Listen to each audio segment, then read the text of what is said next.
Hello guys, welcome back to our channel. आज का video है the haunted house of Jamshedpur, a chilling tale. Ravi और नेहा एक नए शादीशुदा कपल जमशेदपुर के एक पुराने बंगलो में शिफ्ट हुए। ये घर उन्हें बहुत सस्ते में मिला था और दोनों ने इस बात का ज्यादा ध्यान नहीं दिया कि घर के बारे में शहर में अजीब अजीब बातें होती थी। कहते हैं इस घर में पहले एक पुराना परिवार रहता था जो अचानक एक रात गायब हो गया था और तब से घर खाली था।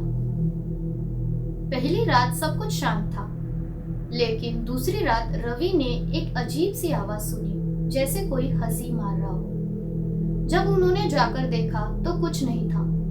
नेहा ने इस बात को रवि की थकान का नतीजा समझ के इग्नोर कर दिया। अगले दिन नेहा ने किचन में देखा कि सारे प्लेट्स और बर्तन जमीन पर बिखरे पड़े हैं, जैसे किसी ने जानबूझकर तोड़ा हो।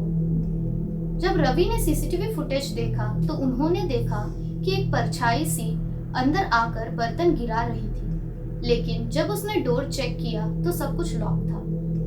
दिनों के साथ घर और ज्यादा अजीब लगने लगा। नेहा को लगता था कि कोई उसे देख रहा है। रवि को रातों में लगता था कि उनके बेड के नीचे से आवाज आ रही है। एक दिन उन्होंने पुराने ओनर्स के बारे में जानने की कोशिश की और उन्होंने सुना कि वो लोग एक रात किसी वजह से डिसअपीयर हो गए। ये सब चीजों से दोनों बहुत परेशान हो गए थे। एक रात रवि और नेहा ने सोचा कि वो घर छोड़कर चले जाएंगे, लेकिन तभी रात के 3 बजे रवि को एक जोर की चीख सुनाई दी। जब वो बेडरूम में वापस गया तो नेहा बिस्तर पर नहीं थी। वो बाथरूम की तरफ भागा, लेकिन बाथरूम का दरवाजा खुला था और अंदर कोई नहीं था। रवि पागलों की तरह घर के कोने कोने में नेहा को ढूंढने लगा।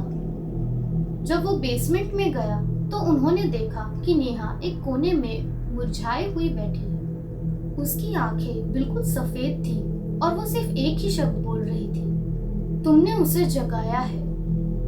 तभी रवि को याद आया कि शिफ्ट करते वक्त उन्होंने एक पुराना त्रिशूल लाइक लॉक देखा था जो बेसमेंट के दरवाजे पर था।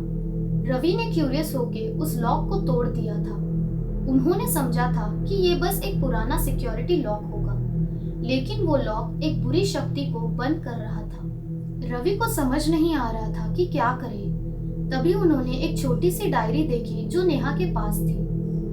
जब उन्होंने उस डायरी को खोला तो उसमें लिखा था, वो जो इस घर के अंदर आती है उसका एक हिस्सा यहाँ हमेशा के लिए रह जाता है। और रवि ने देखा कि नेहा अब नॉर्मल लग रही है, जैसे कुछ हुआ ही ना हो। लेकिन जब रवि ने उसे कुछ पूछा तो नेहा सिर्फ एक अजीब सी स्माइल कर रही थी, जो बिल्कुल उस दिन की हंसी जैसी लग रही थी जो रवि ने पहली रात में सुनी थी। रवि को तब पता चला कि नेहा वो नहीं थी जो उनके साथ आई थी।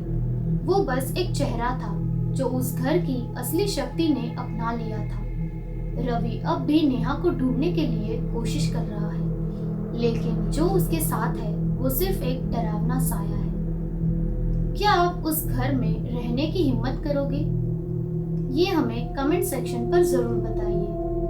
सो गाइस, कैसी लगी आपको ये हमारी आज की वीडियो? अगर आप चाहते हो कि ऐसी स्टोरीज को आप मिस ना करो तो हमारी चैनल को सब्सक्राइब कीजिए। आप में से बहुत लोगों ने हमारी चैनल को अब तक सब्सक्राइब नहीं किया है, तो प्लीज कर लीजिए। Thank you guys for watching. Take care. Goodbye.